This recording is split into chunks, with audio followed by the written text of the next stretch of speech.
Hello, everyone. Welcome to the 20 Minute Moat podcast by Volume.io.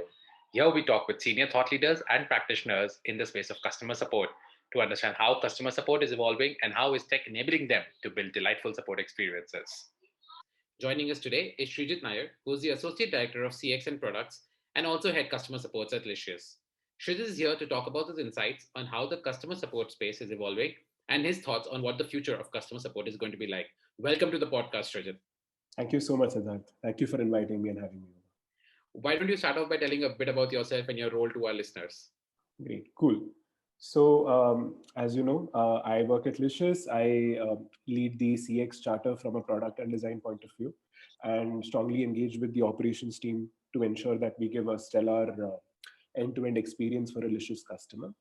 So, in terms of some context of what I specifically do, I design for two key stakeholders. One is our customer, of course, but a core enabler within the Licious ecosystem is the customer support executive, and both of them are key stakeholders for whom I design products and features.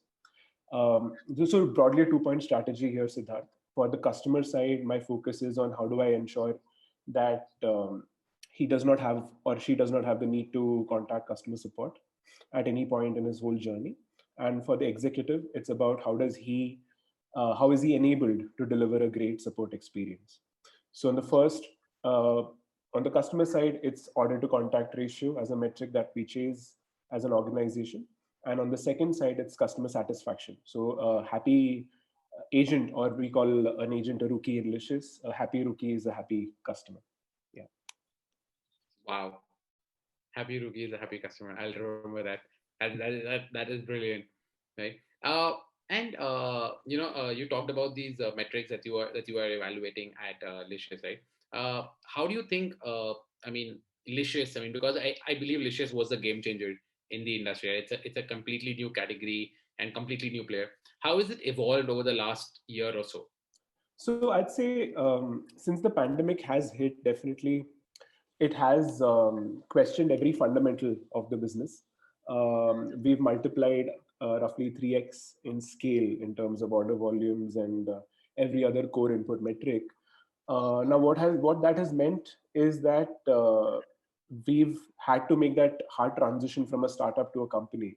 And while doing that, every fundamental across processes, the design of products, our platform stability, our people quality, everything has been questioned. We've asked ourselves some hard questions across functions, got some answers. We're still solving for multiple others, right, as we speak. A very key challenge with the pandemic is that how do we not only replicate or do better than the wet market experience for a meat and seafood customer, but also do it while delivering as good or better online experience than, say, a Swiggy or an Amazon. So it's both of them that are elephants in the room, right? That we have to cope with as an organization and deliver. Yeah. I mean, yes, that is. I mean, I think you're asking the right questions, right? And I think you folks are doing an amazing job, right? And now I'll hit you back on the previous answer that you talked about. How you measure customer support, and you build not only for your customers but for your executives as well, right? Yeah. Uh, can you elaborate a bit on how customer support is seen inside your organization? Absolutely. So, customer support for us is not a support function, although support is there in the name of that function.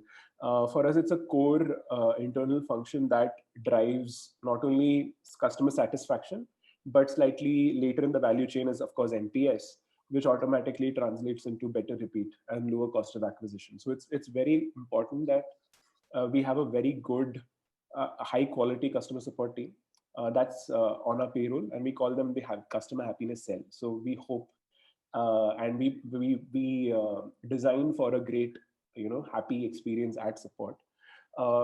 So how does that manifest, and how do we do it? Is, of course, ensure very good hiring bars in terms of the people that we recruit for this team. Have them go through a very intensive and extensive training process for systems and tools. Equip them with standard operating procedures for each and every issue flow that comes their way, and empower them to take the right call. in favor of the customer. And and so that so a truly empowered frontline executive is a sign of a great company. So I feel, and that's what's been echoed by multiple people who've written to us. When they've had a great, delightful experience at support, it's when the rookie has known the pain of the customer and has responded quickly. So we also make sure that people who are on the support team also use our products as well, at least are familiar with the entire flow, so that they can sort of internalize the pain of a customer. Yeah. Right. I love that word that you use, right? Delightful support experiences. I think a lot of times support is not seen as something delightful, right? It's seen something as a chore or it's something, but truly building delightful support experiences, I mean, brilliant stuff, right? Right. Right. And building this would not have been easy, right? Right. Because generally support is thought of as the last part in the stage, right? I mean, there is acquisition, then there is your sales, marketing, operations engine, and then support is thought of as the last kind of in the puzzle, as a piece in the puzzle, right? So what are the major customer support challenges that you have faced in the last couple of years, right? And and I'll just stretch it a bit more. How has the pandemic impacted your industry and business? Fair enough. So, in terms of core challenges that the pandemic has thrown our way from a support point of view, I think the first and the most fundamental one is the need to scale the support team in slightly non-linear fashion. So we've not had to linearly scale it, given that we've also worked at capability issues at the back. So it's thankfully it's a non-linear scale, but we've had to scale with that. And the nature of the support industry comes attrition, comes the need to sort of keep the people engaged. There's also that becomes slightly more complicated in a work from home environment, so that has brought with it added requirements from us to keep those rituals with a remote workforce, to ensure that they're engaged, and the resolution that they deliver is high quality. So in terms of a stellar support experience, I'd say, Siddharth, we've just started. I think we have yet a long way to go. And we've towards that end, we've identified resolution quality as a core improvement area. And we are investing heavily in operational rigor to begin with, to ensure that the quality of calls and emails that we send out are of high quality. They are of the standard that a Licious customer who's at a high average basket size, wants from a brand like us. Um, Yeah. and beyond these challenges, I'd say there are two more. There's one about the nature of the volumes that we get at as a meat e-commerce player. It's peaky towards a weekend, and it's even peakier on a peak hour. So staffing is always a slightly more complicated challenge when you can't staff for the peak because it's not cost optimal. So we're figuring out a workforce design around it. The last bit is, of course, connectivity. I think all organizations, and Licious as well, is grappling to deliver the right connectivity, because telephony issues prop up that much more in a work from home situation. So we are, trying to equip all our support staff with dedicated bandwidth, and constantly checking in with our dialer partner as well for ways to improve connectivity on the calling side. So I think these are a couple of them. But yeah, I mean, these are the core ones that have hit us post the pandemic. Sure. And you talked about, how the pandemic has forced you folks to think hard and take a hard look at the way customer support is done, and Right. equipping your support folks, your core team with the right tools to deliver a delightful support experiences, right? Right. Uh, I mean, and I'll just stress this. I'll extrapolate this, right? Do you believe there is a need to reimagine the way customer support has evolved over the years? Absolutely. Siddharth, I feel we have to move, at least at Licious, and before that at CureFit and Airtel, my experiences have increasingly sort of led me to believe that inbound is sort of an outdated concept. We don't have to, or we shouldn't be waiting for customers to tell us what is troubling them. And we have the data in the organization, in our databases, about any and everything that the customer can or might want, be it a query resolution, something to satisfy a complaint, we have to be proactive. I think that's the right word for it. We are in the process of building, good control tower team, the likes of which I think some market players have definitely nailed. We have to get to that point where any unhappy flow, be it a delay or a cancellation or a reschedule, all of these are proactively informed to customers so that they don't have to reach out, disrupt their own life cycle and reach out to customer support. That's on the whole service side of things. But even beyond that, I think there are definitely a few opportunities for us on the whole engagement piece as well, where given again the high like basket size, the passion that this category carries, I think it's very good for us from a community building perspective. I think we've just started. We just have a loyalty program called Meatopia, which we are in the process of strengthening, so that not only do we tap into our loyal customer base, but also do a lot more justice to the digital side. Post the pandemic, that's assumed that much more importance. And I think from a service and an engagement point of view, the investments that we are making on CX product will take us to a point where we engage as well with, let's say, an Instagram DM as we do with, let's say, an on-call customer. Yeah. Got it. And I'll pick on this thread, right? Because you said about Instagram, how well you respond on Instagram DM as well you do on a call or an email, right? What's your opinion about automation and AI, and how significant impact can it have on customer support? Siddharth, I think automation is like a double-edged sword, for the lack of a better word. I think if used properly, it cuts down cost. It definitely speeds up resolution. But if used like a blanket, like a hammer, I think it ends up making the whole thing look very robotic and unplanned, which is where you get people saying that, is this a robotic response? We've had that experience even with templates that were not used judiciously.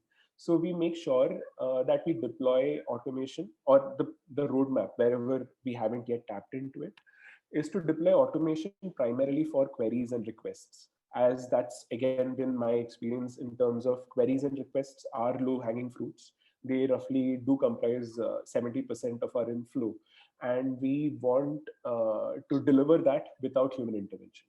But when it comes to complaints, I think not just us, I think the larger industry is slightly far off in dealing with that in as empathetic a manner as a human would.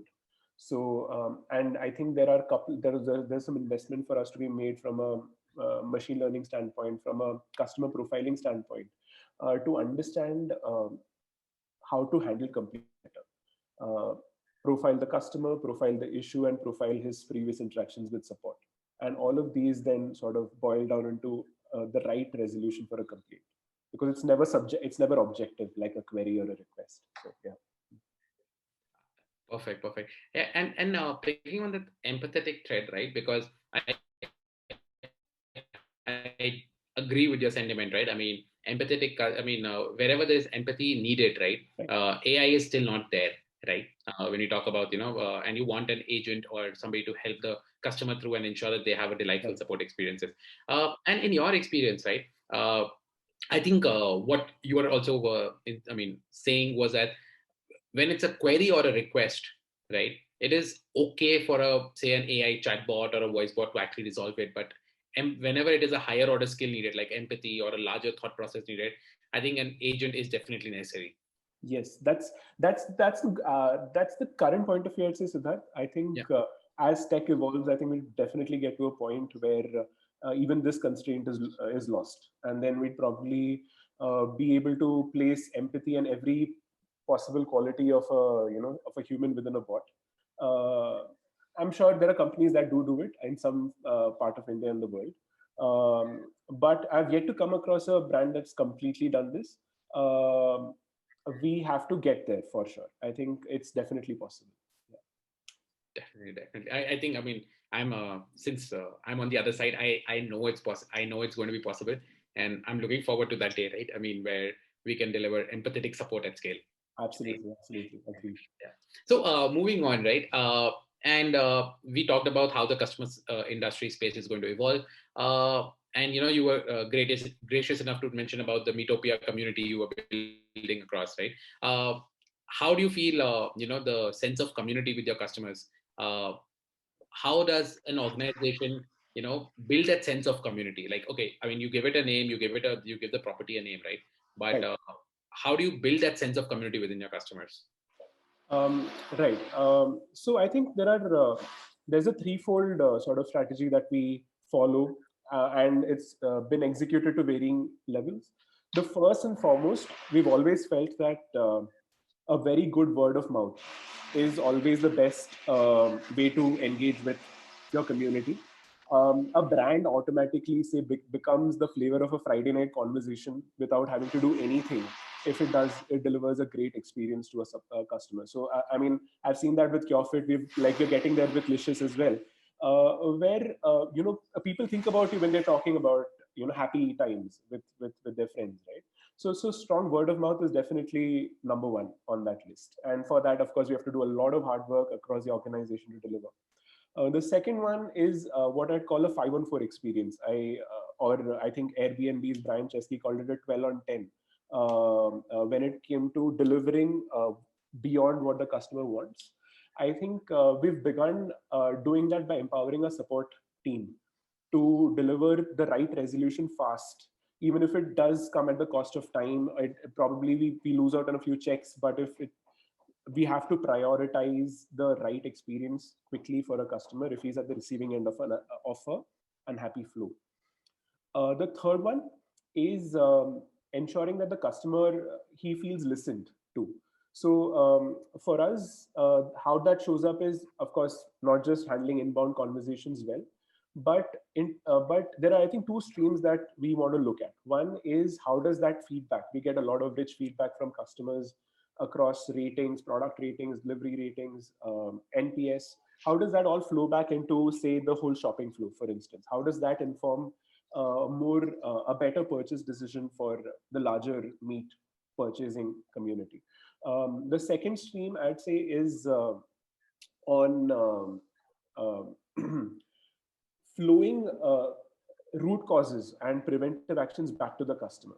So sometimes he reports a tactical problem, say my order was cancelled, right? And we service recover for that particular customer that instance. But what about the larger issue at hand? His trust is definitely dented to a certain extent.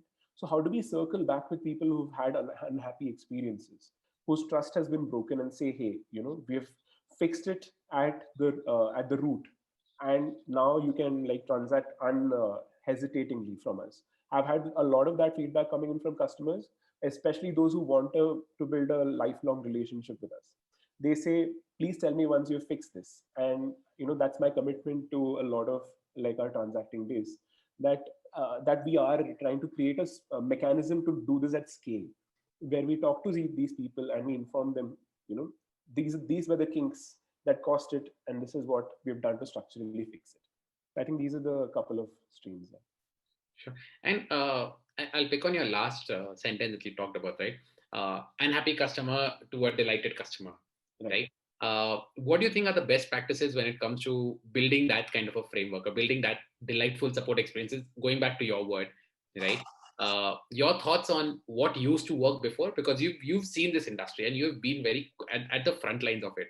So Right. what used to work and what works today? Absolutely. So earlier, I'd say, Siddharth, I think the core framework for delivering a great support experience used to lie with people. You hire the right people, you train them extensively, you know you keep motivating them through day-on-day pep talks, and then you hope for, because you put in all these inputs, things should work. But it's not just that now. I think the support ecosystem, I mean, and given the kind of attrition that this industry faces, I feel we have to design for a slightly, moderate level of commitment from that workforce. And what that means is an increased emphasis on better technology for these rookies or agents, right? It is not just a very, very intuitive and seamless CRM flow, a seamless ticketing flow, but also a very seamless quality audit mechanism, say for the quality manager. So it's basically I think Japanese use a word called pokanaka for it, idiot proofing that whole flow, right? Yes. So how do we do that, and how do we design for a place where commitment can go wrong, but your system still won't break, right? And so that is what I think the norm is changing towards. Got it.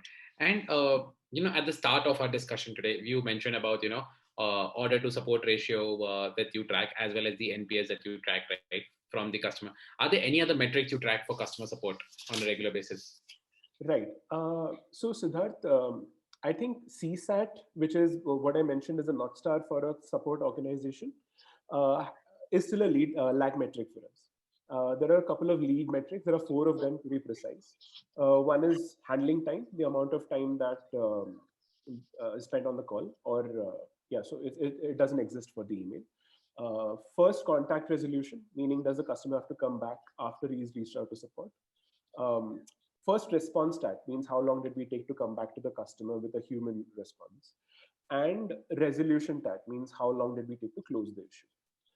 In addition, there is a slightly non-quantifiable, I'd say, metric called availability of support, which means how many channels do you make accessible to the customer. So I think all of these then boil down into final customer satisfaction. Customer satisfaction within itself, coupled with a bunch of other fulfillment and platform metrics, completely join into an NPS. I think that's a point where it directly has a one-to-one relationship with repeat. Yeah. Okay. Understood. I mean, brilliant. I mean, this is super insightful for everyone who's listening in. And I mean, how do you make sure that your support delivers delightful? I think you had your answer right there, folks. Right. Okay. Srijit, I'm going to go ahead and ask you some future-oriented questions, right? And this is just your take, right? Customer support evolution in the next 2 years. How do you think it'll? What do you think will happen? Again, just touching back on where I was, I think 2 years is still a time frame where we'd probably not have completely gotten out of the inbound context. Yeah. We'd have nailed queries and requests to a T. I think we would have gotten to a point where we don't have any trace of a query or a requested support, but people only train to be empathetic for complaint flows, and only for customers where our in-app service recovery doesn't work. That's an exception flow within itself, right? So at that point, I think we'd be designing from a support point of view for people whom we've impacted negatively, and we'd be designing for them in a very proactive manner. Meaning, the tower team that I'd spoken of, Yeah. they'd have like an overarching view of the entire experience and be able to reach out to any customer very well ahead of the life cycle and solve for that person. I think that's where we would be in 2 years. Got it. And since we've been talking about tech and support interchangeably, right? How do you think tech should evolve in the customer support space? What is that one tech that you would like to see today in your hands? So in terms of tech, let me think. I'd say a very intelligent workflow automation. So I think what any query or a request or a complaint has within itself is a set of tasks that an agent has to do. So it's of course triggering out a response, plus doing a certain set of actions on the CRM, plus informing the business stakeholder, and then holding them accountable till closure. So I think all of these currently needs four systems. I think you need a ticketing tool plus a CRM plus say a task manager like a Jira or a ServiceNow to all come together and deliver it. I think if there's something that just takes in inputs and like it's configurable, right? We're probably on no code or code that, hey, all these things will be done. I think that's something that will be like the magic mantra that for support. Got it. Srijit, I can keep asking you questions, right? And I think then this podcast will go on forever. But I mean, thank you for being such a gracious guest, and thank you for answering all the queries with such patience, and helping me understand everything about customer support. This was truly delightful for me. Thank you. It was mutually a pleasure, Siddharth. Thank you for listening in to our episode today. We'll be back with another interesting, thoughtful, and insightful episode shortly. In the meanwhile, you could check out our previous episodes on worloop.io/podcasts. If you're looking to build delightful support experiences, do reach out to us on hello@whirloop.io. Till next time, this is Sid from whirloop.io signing off.